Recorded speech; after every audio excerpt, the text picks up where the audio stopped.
All right, everybody. And for those of you who celebrate Good Friday, to you and to the rest of everyone, welcome aboard, man. This is the Rogue Scholar. I'm Steve Grumbine. Today, we're going to be talking about the Democrats momentarily. And the genesis of this live stream started with me doing something that I literally never do. I literally watched my very first Donald Trump press conference through and through. And it was his one at Mar-a-Lago, where he laundry listed everything, all the Democrats that had been lined up against him, and all the things that played into his indictment and so forth. But what kept jumping out at me the entire time was him calling Joe Biden the radical left. And I sat there and I thought, how many fuckheads actually believe Biden is the left? How many assholes actually believe that Kamala Harris is the left, or worse, the radical left? Right? And I'm just thinking to myself, what makes up the left? What is the left? And so I just kept thinking about why would they think Joe Biden is left? What about Joe Biden even is a bad facsimile of the left? Let me just start with, before we go any further, let's define what the left is. The left started, the concept of the left started during the French Revolution. You had two sides of this deliberative chamber. And there was the left side of the chamber and there was the right side of the chamber. There was the mountain and there was, basically you had two sides, the conservatives and the not so conservatives, the people that were more uninhibited, that were pushing for change, that were looking to get rid of this class society that the French had. Now, mind you, the French Revolution was a bourgeois revolution, bunch of rich people, stuff like that. It wasn't the kind of revolution that we typically think of when we talk about Lenin and stuff like that. It really wasn't a left-wing per se revolution, but for the time, okay, it represented a lot of very important things. Now, Democrats fancy themselves, a lot of uneducated Democrats fancy themselves the left. But in reality, what the left really means, at least as far as historical reference goes, is the more liberal side of the equation, the side that is more revolutionary, breaking away. And I find it fascinating that within that space, the left has taken on this communist slash socialist angle. I think of the left, when I say the left, I think of the left more as socialists. I do think of it that way. It may not be a perfect synonym. It may not be a perfect relationship analogy, whatever. But I think when I say the left, I'm talking about socialists, communists, and dem socias. And dem socias are only partially there because this is a spectrum, right? This is not like it's a plot on a graph. It's not just a static. Here's the left, here's the right, or whatever. There is a spectrum, okay? And there's a bunch of pegs through there. There's a bunch of pegs through there where you could land in various ways. But one of the core tenets, I believe, that it makes up the left is that you stand up for labor, that you're class conscious, that you're aware of class, and that you're focused on your class, and your class is not the ownership class. So to me, the left is everyone that's not in the ownership class, even if they don't know they're the left. It's kind of like the proletariat, the working class, whatever you want to call it. I don't think of it necessarily as a political party per se. There's probably a lot of holes in that analysis, and that's okay, because to hear people define Joe Biden as the left tells you that we're a long way away from getting it perfectly correct. Although there'll be some asshole at a Trivial Pursuit game that will probably try to fight with you on this.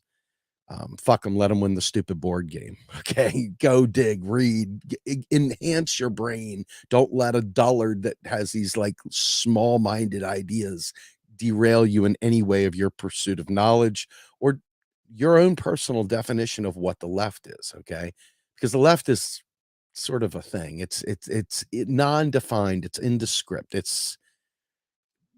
But we can look at this honestly and say, well, what do we think about it? And so as I think about the left, I've already stated that I consider that to be socialists and communists, anarchists, etc., and the left of the horseshoe, if you will. And um, unfortunately, because Dems have pegged out a right-wing position that has somewhat more inclusive, um, you know, demographics inside of it, because they don't come off as mean-spirited when it comes to social programs and stuff like that.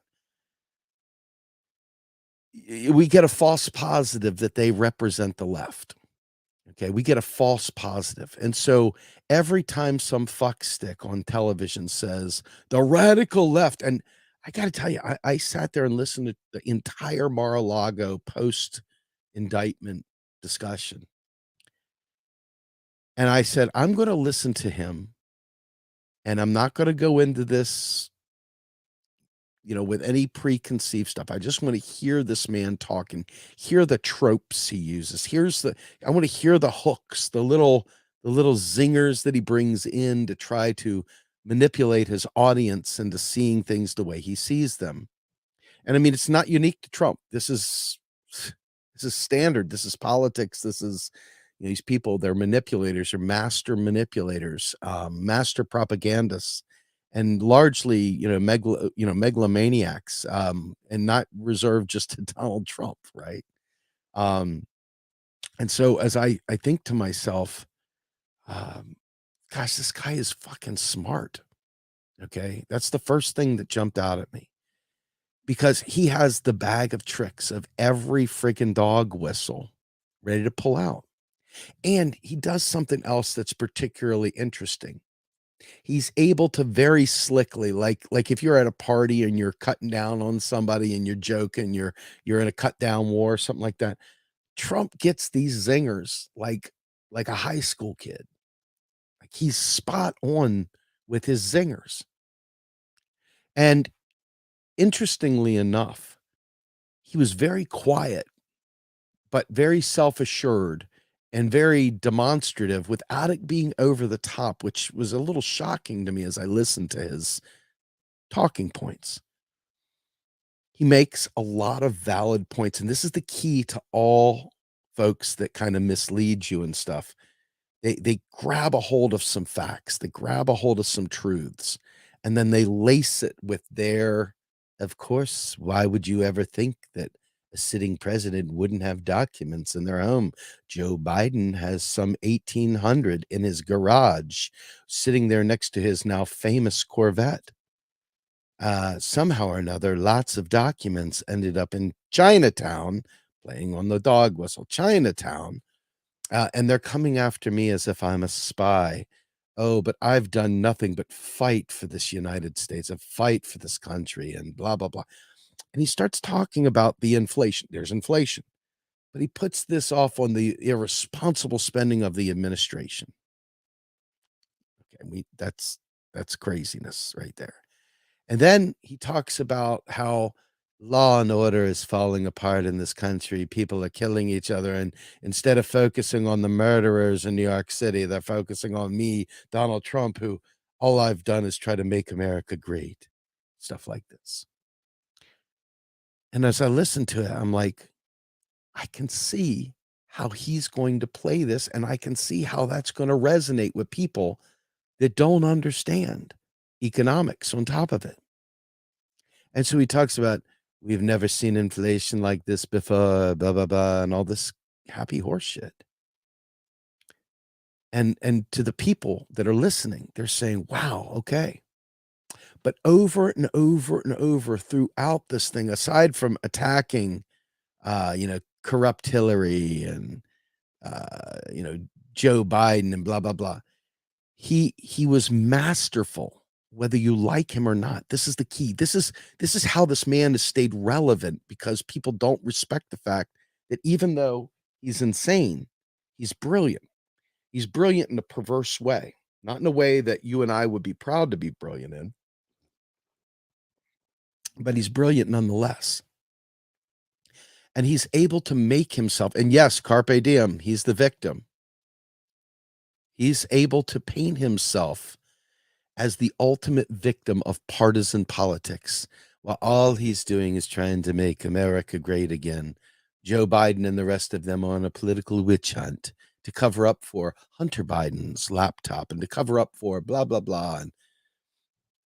And then the whole way through, echoing nonstop, repeated the radical left, the loopy left, the crazy left, the insane left, the left. And it struck me like a ton of bricks. You can't get 2 inches ahead because the left, first of all, in whatever organized fashion it may even exist in this country at this point, is not a homogenous entity. We war with each other more than we war with them. And more to the point, a large section of the quote unquote left feels it's more powerful to own shit libs by, kind of sidling up to Donnie than it is to, really just be separate from both of them and say, these guys represent capitalism. These guys represent the worst in excess of making sure the rich are rich and the poor are poor. Instead of focusing on the fact that without a class analysis, these two parties can co-opt us without understanding that we, being the working class, have a different class interest than what the capital order has at the top. But Donald Trump mastered it just exactly like Roseanne Barr did years ago. I bring this up countless times because I want you all, if you listen to me, I want you to be able to use some of the things I'm telling you, and I want you to see them as clearly as I see them. Roseanne Barr went to the trouble of fighting. It was part of their script, fighting her sister on the fact that she held her sister responsible for Donald Trump. Think about that. She held her sister responsible for Donald Trump because her sister voted for Jill Stein. And so in this exchange, what Roseanne tells her is, the problem with you people, only thing wrong with socialism is eventually you run out of other people's money. And you could almost hear the mic drop. And let me ask you a question. How many duller than spoons people out there believe that taxes fund spending and that we're going to run out of other people's money to provide the programs or to provide, how are we going to run out of money to provide Ukraine support? How are we running out of money to supply our military? We're not. How are we running out all this stuff, right? The reality is that she was able to tap into the ignorance of American culture and the worthlessness of believing that taxpayer dollars, your hard-earned tax dollars, are being wasted on XYZ. Well, Donald Trump played on that kind of thing. They want to blow a hole through the budget. We instituted the greatest tax cut in history. Well, I want you to think about this. We are way too heavily taxed as a working class for the level of services that we get in this country. Taxes do not fund those programs. And the tax cuts that Donald Trump did were skewed incredibly towards the top. However, there was some real life working class tax cuts that came out of that. And for people that don't have a pot to piss in, that speaks to them. Donald Trump cut my taxes. Donald Trump cut my taxes. See, and Amy here, Amy, I'm not punching on you. I promise you. I love you to death, but I'm going to use you as my whipping post for this. She said, Roseanne Barr is bitter because the Green Party would not nominate her when she wanted to run on the Green ticket. Here's the problem. I'm not worried about the Green Party. Don't give a fuck about the Green Party. What I care about is the trope that Roseanne was able to use in the actual show in front of 15 plus million people. It might even be more than that. I think it was like some ridiculous number of people watched the relaunch of Roseanne. And what they heard had nothing to do with the Green Party.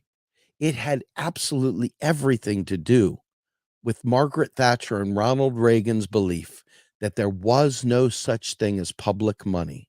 There was only taxpayer money. It was reinforcing that because that's the big deal. Green Party's not even relevant to the conversation. It's an afterthought. It's irrelevant. That's the problem. The relevant story here is that the entirety of the population is held back by a belief that we are constrained by tax dollars. And that belief permeates the Republicans, permeates the Democrats, permeates every single mainstream outlet with their news, with their sitcoms, permeates every church, every water cooler, and we are held back by that same belief. Now, Roseanne wasn't trumping for Trump. She was actually trumping for Hillary. Okay. So it wasn't even going full Republican. This is a Democrat knocking around a lefty, someone that was voting left, for the belief that we could just have health care, that we could just provide everyone health care. But there was Roseanne, the centrist Democrat, the right-wing capitalist Democrat, saying the only problem with socialism is eventually you run out of other people's money. Okay. Most people watch that show and that shit went right by them. Why am I built different that I paid attention to that? And why am I built different in the way that 6 years later, however long later, I'm sitting here once again in the year of 2023 on a live stream on Good Friday telling you about it? And I'll tell you why. Because the maze, the interwoven messaging that is so deeply holding us to the belief that there's no other alternative. There is no alternative. There's only taxpayer money. There is no alternative. There's only the Democrats. There is no alternative. There is only XYZ. And it was in that moment that I saw that it really, really took hold. And here I am talking to you about it today because, once again, they played a very key role in misrepresenting what the left is. Okay. Bernie Sanders. I see someone in here talking about Bernie. And I want to talk about this too. Bernie Sanders has the power to enlighten people about MMT. It is the failure of his career and life not to have done that. Could not agree more. Could not agree more. But you know what? His people, his most avid supporters, will fight you to the death when you tell them that taxes don't fund spending. They are largely normies that vote Democrat, period. They vote blue no matter who. And it's not a matter of voting. So I want to get this clear. This discussion here is not about Democrats and Republicans. It's about being a lefty and not being represented by either party. And understanding, though, that the system that they're running elections on is not only owned and operated by those two parties, but it is codified into law. So every time we try to break rank and go in there through some other means, we'll create another 50th third party. We'll do another third party, whatever. I get the sentimentality of it all. I get the desire for it all. I get the hope for it all. But in reality, the left hasn't defined itself. And most people that make up what would be considered the left have no class consciousness, have no class awareness. They don't have an imagination that is free to understand the possibilities of what would happen if socialists had control of Congress, control of the Senate, control of the presidency, control of the Fed. How different would this look? And how would we ever achieve such a thing? I don't believe we can vote our way there. So that tells me that we've got a lot of training up each other to do, a lot of working together to come up with what the working class should be. I talk to friends in the unions, and in particular, some of the leadership of the unions, and they're fighting for their lives within the unions to try desperately to get them to understand militancy is required. Unfortunately, there's a lot of folks out there that see my militancy and see my biting commentary and try to tone police me. It's a shameful act. It's an act that there can be no recovery from. Militancy is what is required. A very firm, stark, propagandist commitment to agitate, aggravate, and do whatever is necessary to bring about an understanding of what we're up against. We all want to be the closer. We all want to be at the finish line where we get to pray the sinner's prayer with the new lefty and bring them into the fold. But the reality is, and we want to do that with MMT too. The reality is that it may take several steps to get there. And people always think, no, you've got to be this one way here, and it goes all the way through the trajectory of it. They don't recognize that each person's planting a seed, one person's watering it, the other person's harvesting it, because their brains don't work in that fashion. They don't see that it takes many, many different approaches to getting in there, because there's so many connecting points that have to be just shattered and broken and removed. And those things are not painless, and they're not easy.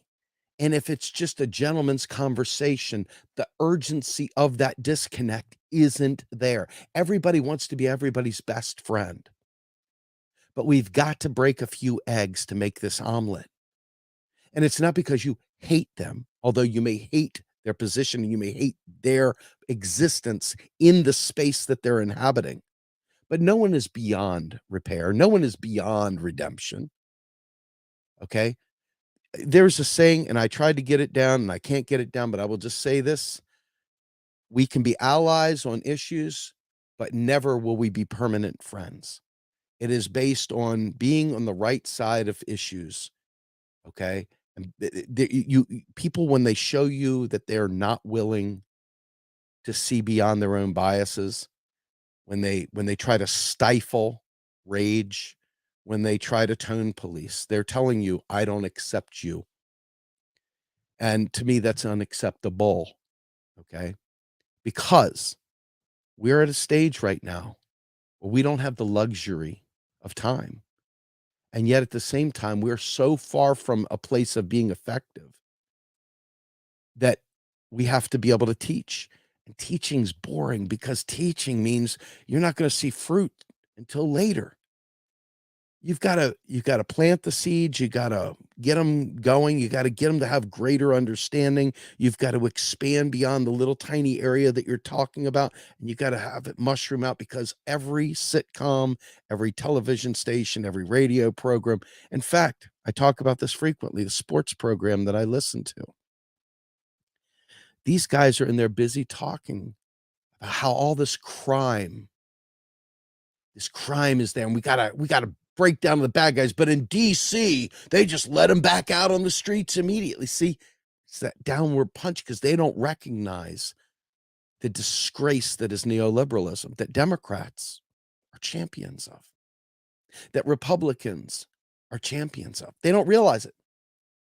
And so as a result of that, they just punch straight down at the people that are bearing the brunt of austerity, bearing the brunt of fear, bearing the brunt of living in alternative economies based on theft and based on drug dealing or based on whatever non-traditional market that they can find a way to survive in. Okay. And this is not a result of they're just bad people. This is a result of the economy and society have pushed them out. I'm going to tell you a story real quick. In trying to get my life back together, my life has been a fucking shit show since I lost my job in 2009. I have not been able to get and recover from the damage. And really, quite frankly, I have not really been able to recover from the damage from my first divorce back in 2003. Okay. Um, it has been 20 years of running from an axe, and I'm tired. There's days I wish the axe would catch me because I'm tired. I'm worn out. I'm worn to a nub trying to survive running from this axe, and have moments where something good happens, but it's always followed by the truth that you can never outrun your past. And so as I'm applying for a home equity loan just to survive, just to get this fucking IRS off my back and do these different things, they say, yeah, but we look here and 5 years ago, it appears you lost your job, and it looks like your student debt went into default, and so you've got all these non-payments, late payments, 90-day lates, etcetera, and so that's really preventing you from being able to refinance your loan. We're sorry, Mr. Grumbine. Doesn't matter that my credit score in Experian was like 727 for credit cards. Well, within their FICO for houses, I'm a fucking dirtbag. And so they don't recognize the people don't recognize the pain and suffering that most are going through. A lot of these people, they've never experienced suffering, and the kind of suffering they experienced is they didn't like their poor neighbor played their radio too loud on Friday night or something like that. That's the end of their suffering. And so Democrats tend to inhabit that zone, that kind of bourgeois zone of um, everything's kind of going right. But wouldn't it be great if we could throw some trinkets at the poor? Wouldn't it be great if we could throw them some small sample size bottled water? We gave them bottled water. Aren't they so happy? Aren't they so happy? Right. And because of that, when you hear them on television and when you hear them talking about struggle, you know that it's co-opted struggle. It's not real. It's like it's not live, it's Memorex, it's fraudulent, it's fake.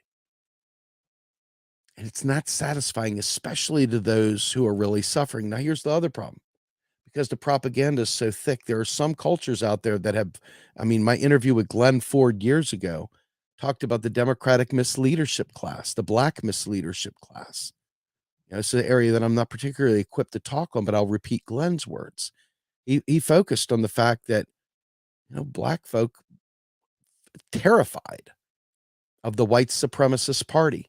And the white supremacist party has jumped between Democrats and Republicans throughout history. Where do the white supremacists sit? The boll weevils, the Southern Dixiecrats. Those guys were the most racist sons of bitches on the planet. Joe Biden celebrated with that stuff. Yeah, the guy you put in power, that guy. Yeah. Strom Thurmond, all those people, Byrd. I mean, this is a man who was largely responsible for Clarence Thomas being on the Supreme Court, desecrating Anita Hill. I mean, that's not the left. By no extension of the word, by no imaginary belief system is that the left. Okay? Now, the problem with the concept of the left at this point is that there are certain individuals out there who have taken the leadership role by default. They've grabbed it and run with it, and they've created communities and stuff like that. And within those communities, because they didn't bother, they're too proud to admit they don't understand economics. And economics is the foundation of literally everything. Okay. This is why it's so disturbing when you look around and you see people, treated as gods, but they ignore the economics, or worse, they sound exactly like a Sig Heil right-wing asshole, okay? Not understanding and wanting to go back on a gold standard, things like that.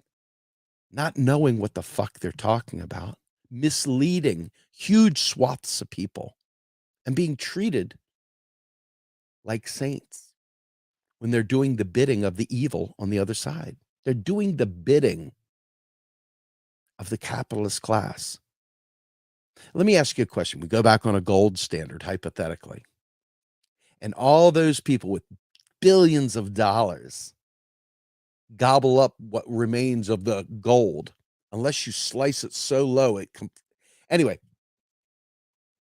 who do you think the gold standard's going to help? You think that's going to help the little people, you fucking idiot? You fucking moron. Do you think it's going to help the little people? No. No, it's going to help the rich. And the rich are going to retrench. And then we're going to be stuck trying to dig up more gold. Okay. It's stupid. It's ridiculous. It's shameful. But it's part of the misinformation campaign on the left. There's a lot of lefties out there that would like to see us return to a gold standard because they've been polluted. So within our world, within our space, we have a lot of educating to do. And we've got a lot of our friends don't want to be educated. They don't want to learn it. They think it's stupid. They think it's irrelevant. And so when Donald Trump gets up there on the television, he gets up there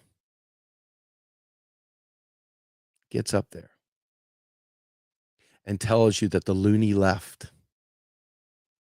is after Donald Trump, I would suggest that the left, the real left, doesn't really have a dog in this fight. You know, I would say that the left, the real left, has a responsibility to organize within each other and teach each other and build solidarity and build what we want from this society. You know, it's one thing to look backwards to 1917. It's one thing to look backwards at FDR. It's one thing to look backwards at Cuba. It's another thing to look backwards at China and Mao. It's another thing to look forward and say, what do the material conditions of our modern times dictate that we need? And who are we as a people? Who are we as a entity, as a body of thought, as a movement?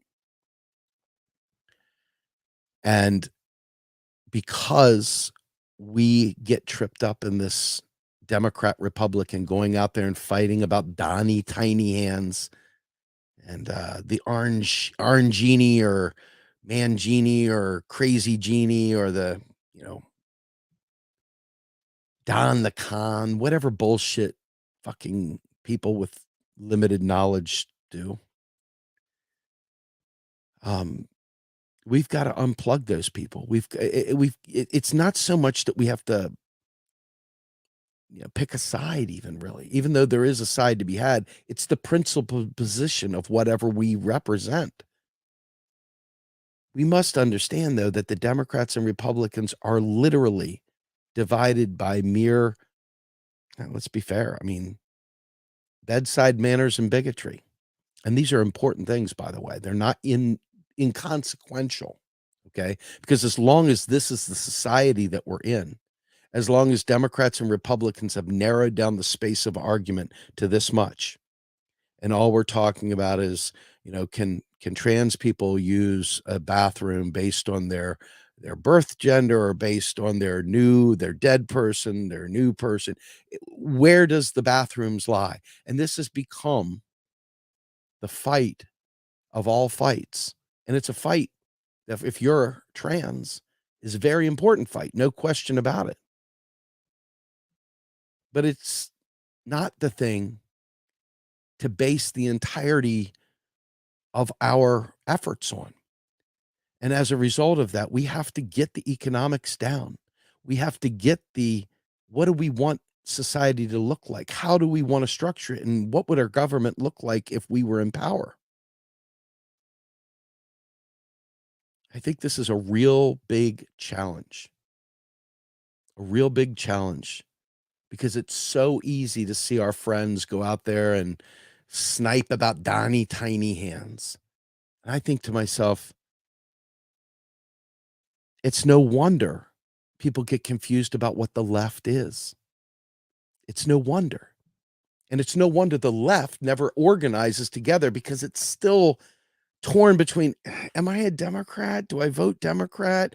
Okay, can I be a green? Well, if I'm a green, then I don't really vote. I don't really do anything. I get together in small coffee shops, maybe read the Communist Manifesto or something, but I don't really do anything other than maybe have a 10-person rally on the corner about something. But the Greens, they don't have any power. And part of that is their own fault because they made it so it's toxic to become a part of the Green Party. They have bad economics. They got this AMI stuff that is just freaking conspiracy heaven. Okay.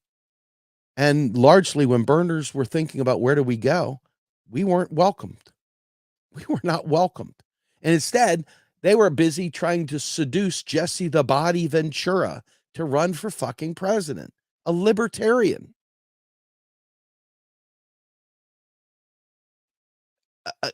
A gold standard conspiracy drivel about the Rothschilds, all the other nonsense.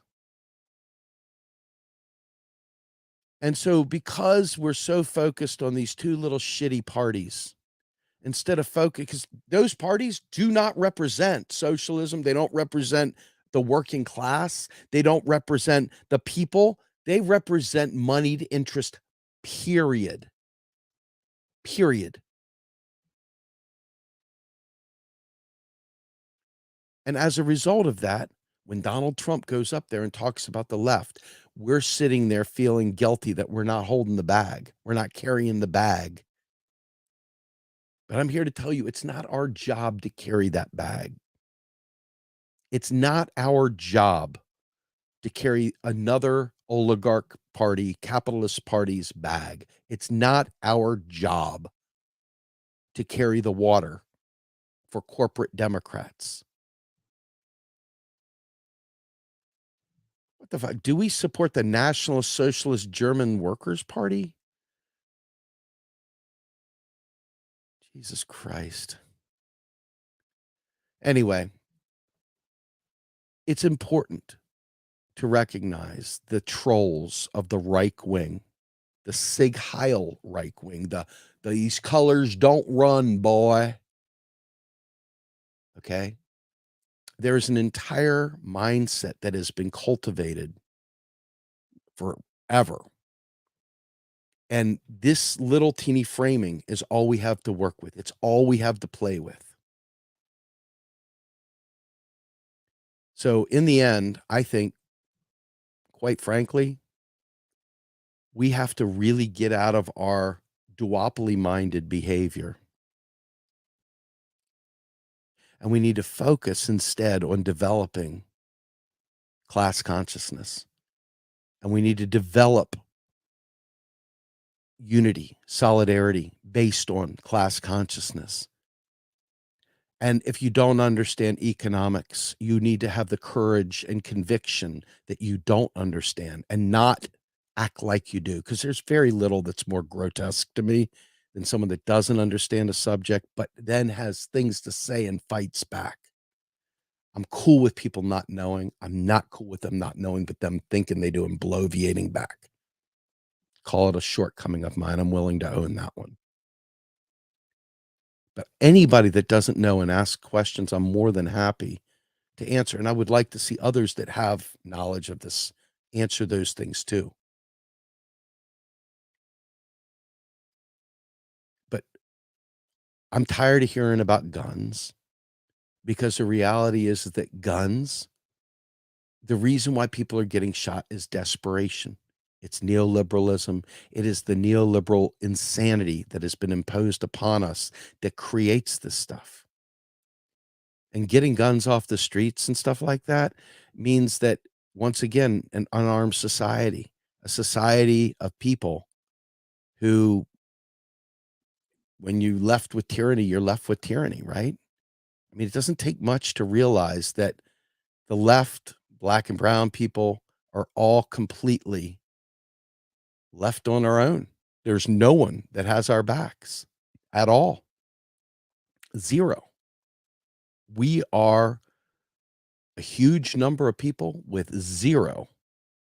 We have zero.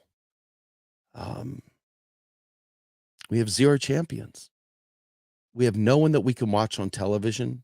We have no one that we can watch in the debates. We have no one that is literally working on behalf of us that has any power whatsoever. I find it challenging for us as a nascent baby left, a left that peeled away from Bernie Sanders and realized that ultimately the Dems aren't going to do it. We're not voting our way to what we need. We're not going to get health care as a right through this electoral system. We're not going to get college written completely off and debt canceled with this government. We're not going to do that. And that means that we've got to build power. And the only way to build power when you don't have control of the system is to build it outside the system. Let's go ahead here real quick. How do I explain that the rest of the world dropping the petrodollar does not affect our ability to pay for social programs? Listen, I'm going to take you guys through something. I was debating this, but I'm going to do it. This is I'm going to take you to my Twitter feed. And skip for now. We're going to go to my profile here. And we're going to look. I'm going to share the screen here real quick so you guys can see it. For those of you who have seen this, you know this is my pinned post. For those of you who haven't seen this is going to be good. Hopefully you'll like this. Hopefully it'll help you. So this right here is my pinned post. And I'm just going to read it to you. Oh, that's not good. It vanished on me. Let's get that back up. There we go. And it says the US dollar is a tax credit. It is a unit of measure. You can't run out of inches. You can't run out of numbers. The government can't run out of dollars unless it purposely and politically chooses to. Let's go ahead and open this up and start reading. And look at this. This has gotten quite a few likes. It's been bookmarked 570 times, liked 2,400 times, quoted 363 times, retweeted almost 1,600 times. Okay. So if you haven't, by all means do it. And I'm going to go ahead and share it now anyway, even though I don't know why it keeps undoing for me, but there it goes. And I did this back on January 30th, 2020, if you can see the date here. So it's been around for a few years. Since the US dollar is a mere tax credit and a unit of measure, it is neither precious nor permanent. A dollar is an IOU. When it is spent into existence, a debt is born. When it is taxed out of existence, a debt is washed away. All money is debt, so reducing the national debt means reducing the national money supply. Dollars are not reused. A dollar is spent once into existence. It circulates within the economy and is destroyed once it is returned as a tax. More precisely, it drains reserves at the Fed and destroyed. There is no printing money. Congressional spending is simply marking up accounts, and taxation is marking them down. Dollars are constantly created and constantly destroyed daily. Daily. There is no such thing as paying for programs. The government neither has nor doesn't have dollars. Dollars are created every time the government seeks to provision itself, and deposits are made into their accounts for spending via keystrokes on a keyboard. Dollars are deleted, destroyed, shredded when received as a tax. Get it? So why are we always talking about the government going broke? Why are we always talking about reducing the deficit or lowering the debt? The national debt is merely, wait for it, the sum total to the penny of every untaxed dollar in existence since the start of the nation. To pay off the debt is to delete, destroy every dollar in the economy. What kind of knucklehead would push that? What programs are we missing out on because people do not know this? Why do people think that taxes fund federal programs? Being the richest country in the world, it's not about dollars. It's about available real resources, not dollars, euros, pounds, won. I don't know. Whatever. I don't know what the W is. If you know what it is, put it in the chat. Why do people make up stories about the end of the dollar to make tales from the bar stool about the end of the world reserve currency, the nonsense about the petrodollar? Why do they do it? The lie is so pervasive and systemically reinforced in our sitcoms, magazines, media, churches, workplace, community associations. Political parties unplugging from economic illiteracy is a Herculean task, but one that must be destroyed every moment of every day.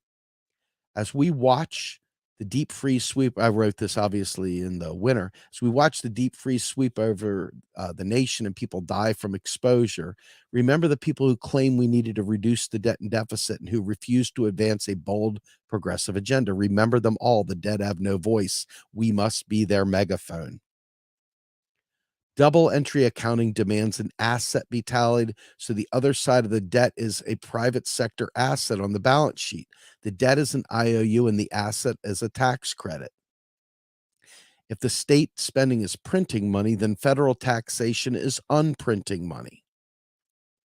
An important distinction exists between the currency issuer and currency users. The federal government is the currency issuer. It has no means to live beyond. It creates the money at will when Congress authorizes it. States, counties, and non-sovereign zones such as the Euro adopters are revenue constrained, so pushing for state-based initiatives that should be paid for federally have a very different constraint. States and individuals cannot spend without borrowing, earning, or taxing. Here's the trick for the petrodollar, and I'm going to get back to this. This is where I'm going to end. You guys feel free to go read this on your own. It goes on for much longer. But it says to make this distinction, I want you to take a look at the snippet from Roger Malcolm Mitchell article on monetary sovereignty. Let's click on this. So if you can't see that, let me see if I can make this a little bit bigger. Maybe that helps. I don't know. We'll see. He says, perhaps no words more accurately and succinctly illustrate the confusion about economics than monetary sovereignty. It is not a theory or a hypothesis or a philosophy. Its essence is merely a description of the way federal financing actually works. Monetarily sovereign government has the exclusive and unlimited power to create its own sovereign currency. Monetary sovereignty is the foundation of economics. Notice it's highlighted even. The United States is monetarily sovereign. It has the exclusively unlimited power to create the dollar. China, Canada, Australia, the UK, and Japan are monetarily sovereign. They have the exclusively unlimited power to create their sovereign currencies. The US government created the dollar from thin air. By creating it from thin air, all the laws and rules made the dollar possible. Being sovereign over the dollar, the U.S. can do anything it wishes with the dollar. It can make the dollar equal to 3 euros, 2 pumpkins, or 1 partridge in a pear tree. The federal government's power over the dollar is unlimited. Illinois, Cook County, and Chicago are monetarily non-sovereign. The dollar is not their sovereign currency, and they do not have the unlimited power to create dollars. France, Germany, and Italy are monetarily non-sovereign. They do not have the exclusively unlimited power to create their own currency, the euro. And it goes on and on and on because this is an important topic. I can talk, I mean, seriously, go in there and read more, okay? Lots of references, lots of sources, lots of important, I think important, truths here. Okay. And I mean, I could really go on. So I'm going to stop now and I'm going to bring myself back. And I'm going to say the petrodollar was an agreement made back in the Bretton Woods time where the US dollar would be the currency that they would price oil in. So if you wanted to buy oil, you would have to buy it in US dollars. Well, what happens? Countries either A, had to go out and do something, either sell some goods and services to the US and get US reserves, or they had to sell some other currency on the foreign exchange market to get more US dollars to pay for oil. That's the deal. That's how that works. Okay. Well, the difference here is that the United States, it just makes our dollar ubiquitous. In other words, it's given us power over a lot of countries. We have a certain privilege, if you will, over other countries. And this goes with the world reserve currency as well. By having that control, by having the SWIFT system, the payment system through the US dollar, what you end up with is power. And the United States has wielded that power as an empire for a long time. Okay. But if we lost world reserve currency status, and we wouldn't lose reserve, we would still be a reserve. There's a basket of reserves. In fact, let me show you this so you all understand that there's not just one reserve currency. Reserve currencies. Show you this real quickly. Um, and I love when they maybe there's a picture. Maybe I can do it from an image so I'm not having to try and pull open an article. Yeah, that'll work. And I think it'll work. Let me get to the image. Maybe there we go. Okay. Let's pull this over here. Sorry, you don't get to see while I'm doing this. Let's see if I can close this out and then share.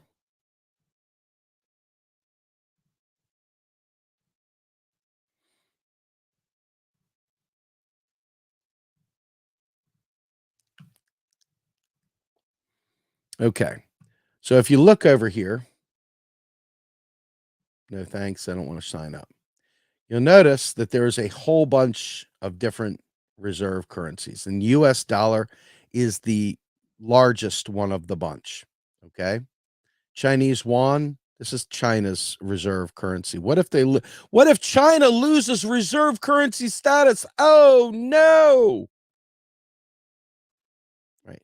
What if the Aussie dollar loses reserve status? Oh no. What if the Canadian dollar here loses it? Oh no. Okay. But the US became kind of the dollar standard during the post Bretton Woods period. Okay. And so what does this do? Euro's 20% reserve. Okay. So let's stop sharing. There's no need to see this further.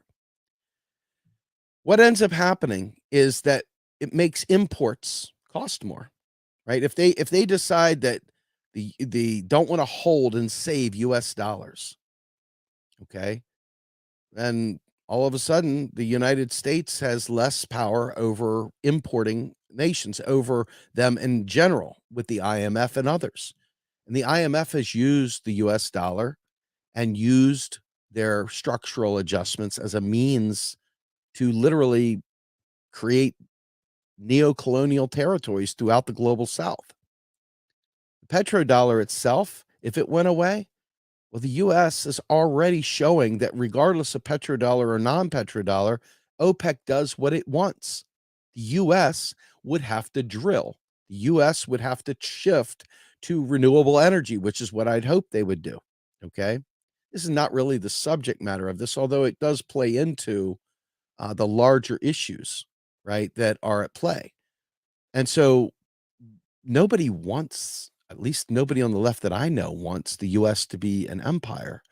So at some level, the idea of the US right sizing itself and no longer having that kind of sway on the world, maybe it's not the worst thing ever, right?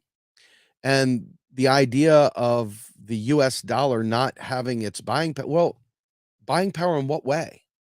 Is it buying power in Europe? Is it buying power in where is it? What do we buy? What exactly are you concerned with us buying from Russia? Russia doesn't produce shit. They don't have any of the kind of next gen technical stuff. And I mean, I'm not here to defend the United States and its empire.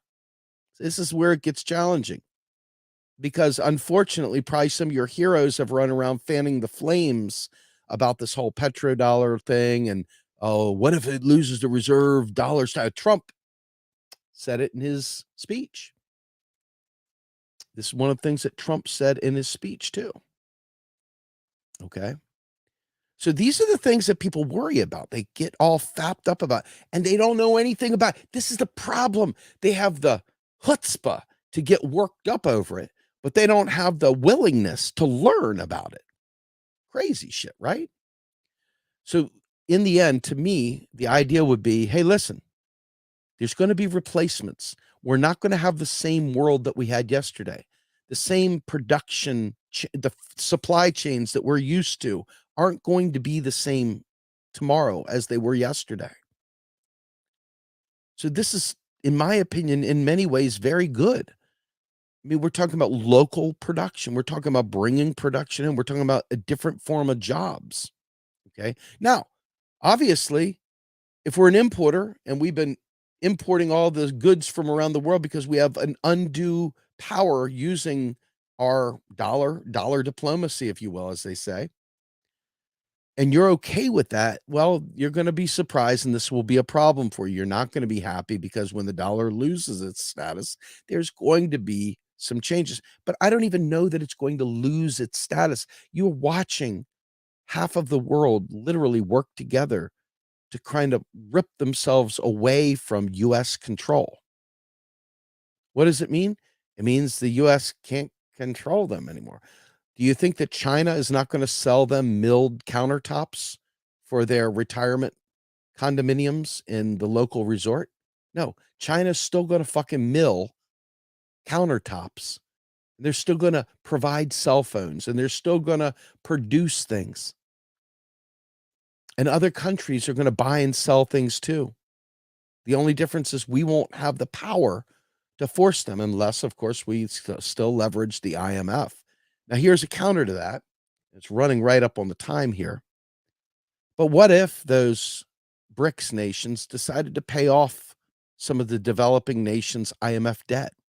What if they used their dollar holdings, went ahead and used it and dumped it to not dumped it, but used that, cashed in, used it to pay off, to trade, to free those African nations that are drowning in IMF debt, US dollar denominated debt? What if they did that to the South African, South American, countries? What if they did that to countries around the world that have been burdened with IMF structural adjustments in US dollars? I mean, boy, oh boy, that could really, really change the world right there. Okay, that could change the world.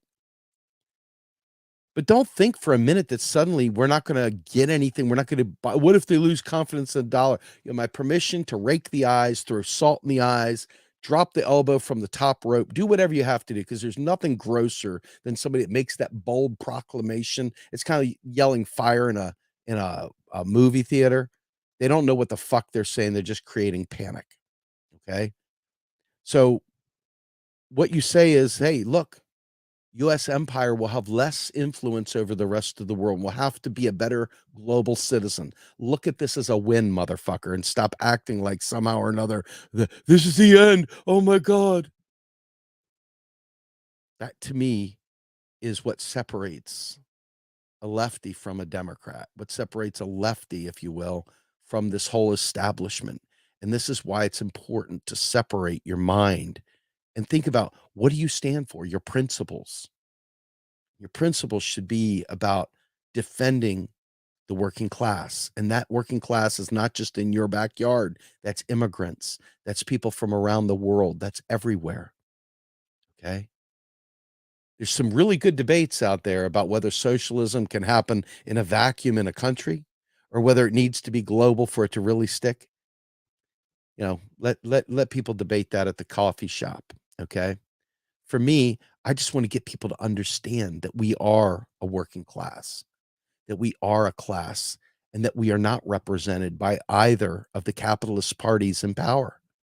And so when they call Biden the lumpy left or the loopy left or the crazy left or the radical left, just know they're not talking about you. It's important that we differentiate what that means. And if you are a socialist, if you do want to see real class-based change occur, if you want to see this government change, you must know that you're not getting the change you think you're getting by voting for capitalists in an environment where neither party, if you really believe this is even real and not already just sort of like theatrical performances, if you really believe it, then you need to get away from the idea that the Democrats are the left. And you need to start understanding that it might be a little bit of a desert feel, that the ability to be out there and celebrate elections, maybe that isn't your thing right now. Maybe your thing is working behind the scenes, trying to develop class consciousness in your community. Maybe can you imagine if more capitalists took over the Democratic Party?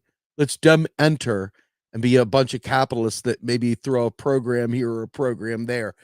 What difference did you just do? Not a motherfucking thing. So I guess my call out to you guys, recognize the Democratic Party, no matter how many people weep and cry and complain and bitch and moan, they're not the left. Nothing about them is left.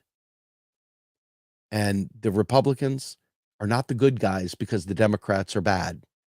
Okay? You don't get to go out there and act like Donald Trump and the rest of them are good guys. They're not. None of these fuckers are good guys.